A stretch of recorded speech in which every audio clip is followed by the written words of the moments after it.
1b3 stuff every time.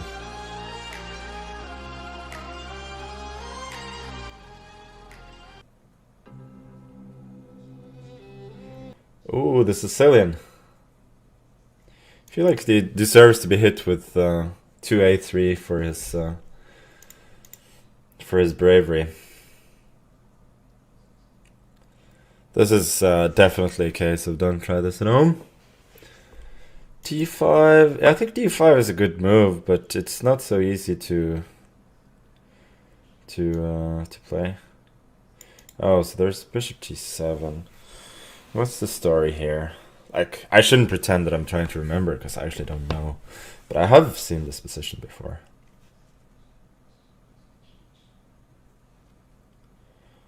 Yeah, let's take knight c3. Keeping it simple.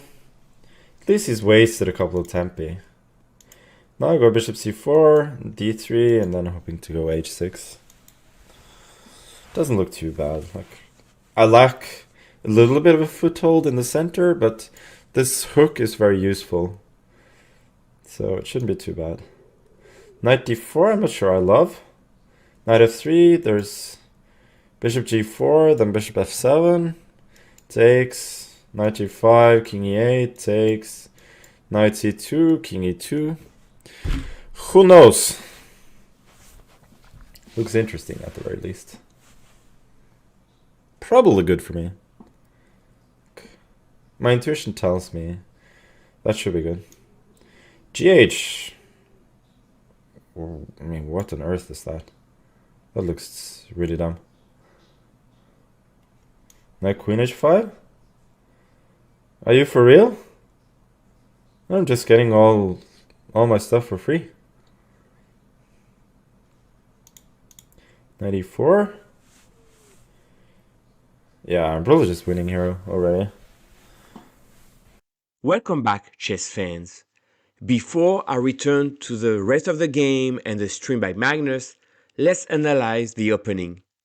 a3, that's a waiting move and also trying to get out of the opening theory. g6, and here Magnus goes h4, he's trying to push his h-pawn. In the game, d5 was played, but I was wondering, what if black play h5? Then you can no longer push your pawn. So in the game I've seen online, Magnus has played bishop c4, knight c3, knight c6, and here he played knight f3. Black played d6, getting ready to pin the knight. But guess what?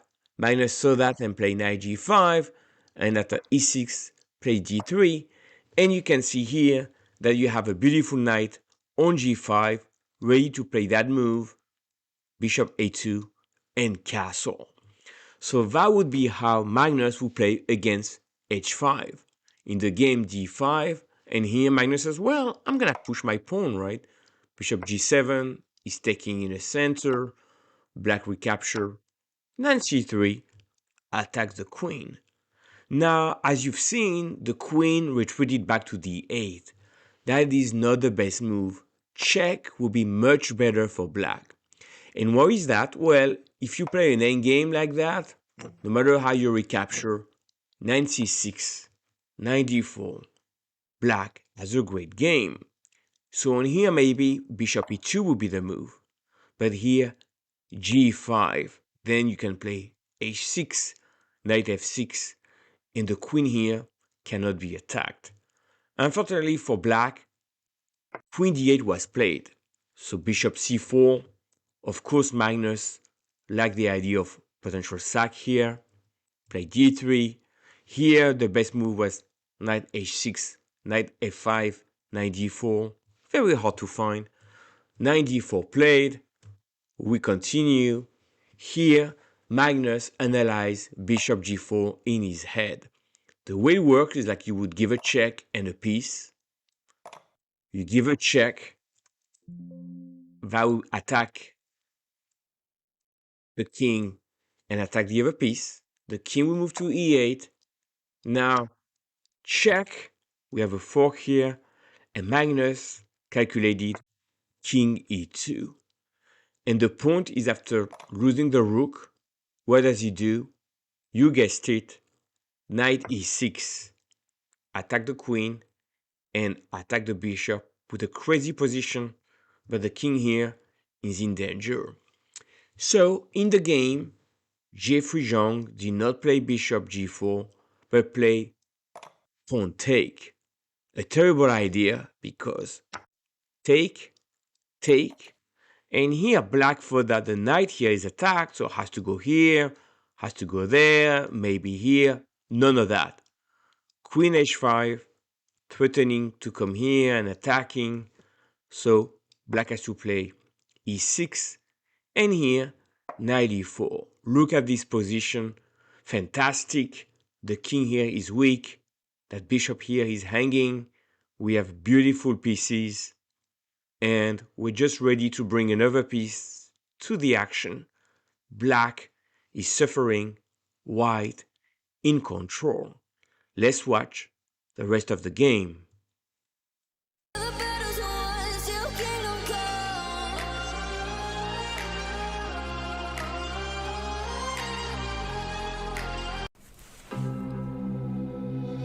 Or close to it. Maybe knight f6 you can sort of hold. Knight f6, queen g5, and then rook g8. It looks bad. No, there's a nice line actually. So knight f6, queen g5, rook g8, bishop b5, king f8. Then I could take on h7 because the queen is no longer protected on d8. Okay, let's see if we can get that line. I mean, he can go bishop d7 now. But then at least I win some material, I think. Okay, I mean, when you have a chance to play a move like rook h7, I generally think that you should.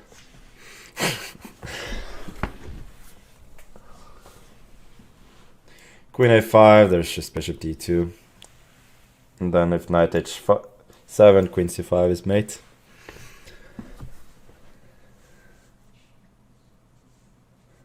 So it looks pretty bad for him. This? But I can just go rook g7, no?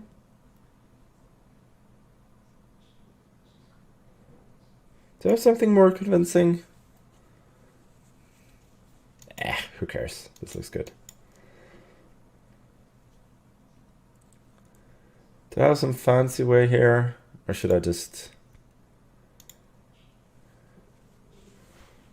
protect my stuff? Yeah, let's just go bishop g5. If he takes, there's obviously knight h7 check.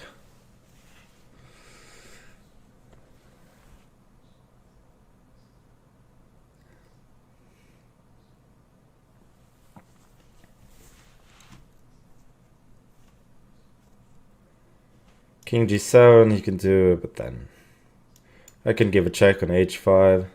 Yeah, this is a decent try. I really want to go f4 here.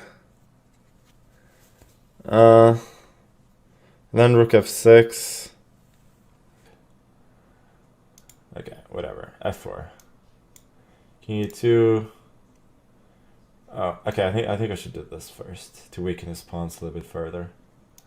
And then rook h1.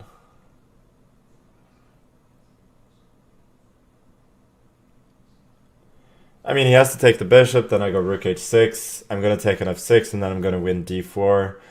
And even though there's opposite colored bishops, I mean, first of all, the position is really easy to play, which is good with limited amount of time. But also, I think objectively it should be more or less winning. So this is fine.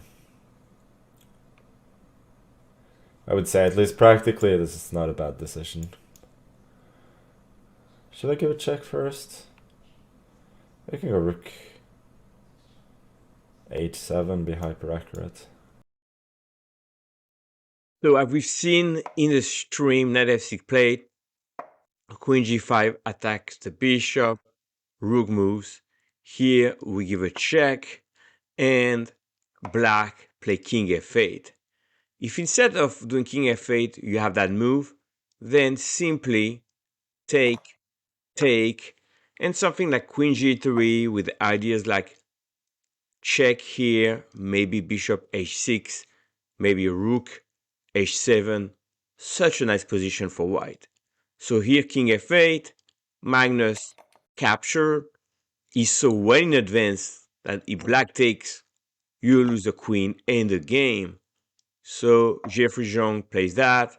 Now he's threatening to capture the rook. And here Magnus only spent 15 seconds and said, you know what, it's a great position. I'm gonna simplify and take on g7. He had to take on f6. That's what he missed. Now, why is that?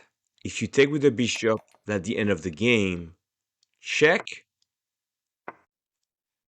check, check, and now the finish, bishop h6, checkmate. So that would have been very nice. And if you take with a queen, boom, and if black recapture, you lose the queen.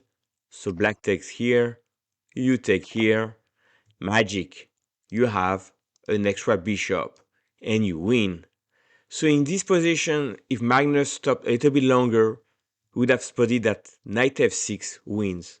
So he played rook take g7, the second best move, and now simplifies into this position.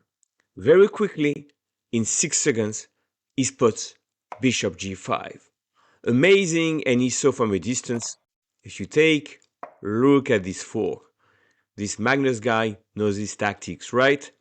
So here, of course, king e7, and Magnus spent a lot of time here, and at the end of the day, he went for f4, which is fine. The computer recommends check and bishop d2, because here you have bishop b4, which is a nice check, and you are winning no matter what. But f4 is very good, and as we shall see in the rest of the clip, after these moves, here you don't move your bishop, but you do rook h1. And the point is, by moving the rook here, you recapture that rook with a winning endgame. So take, rook h6, it's all forced, check, and now that pawn here is dropping like that, and that pawn here will drop, the rook is more active, you are in total control, and you don't even need to be Magnus to win in a game like that. So the game went on like that, but you have zero chance to save the game because you have too much of an advantage with the white pieces. And these pawns are weak. That bishop here will drop. The king here is badly placed. It's game over. And in this position, black resigned because you have check and you're winning everything. So, amazing game, amazing display, easy win for Magnus Carlsen. I see you in the next one. There shouldn't be a lot of chances here to hold. Bishop d6, threatening rook e7. Yeah, you can't hold this. Yeah, it takes, and then f5. Easy peasy. Rook f6 next when he moves the bishop. Yeah, I'm a little bit disappointed I didn't find the knockout there, but in the end I found a way to just get a very easy position to play after that.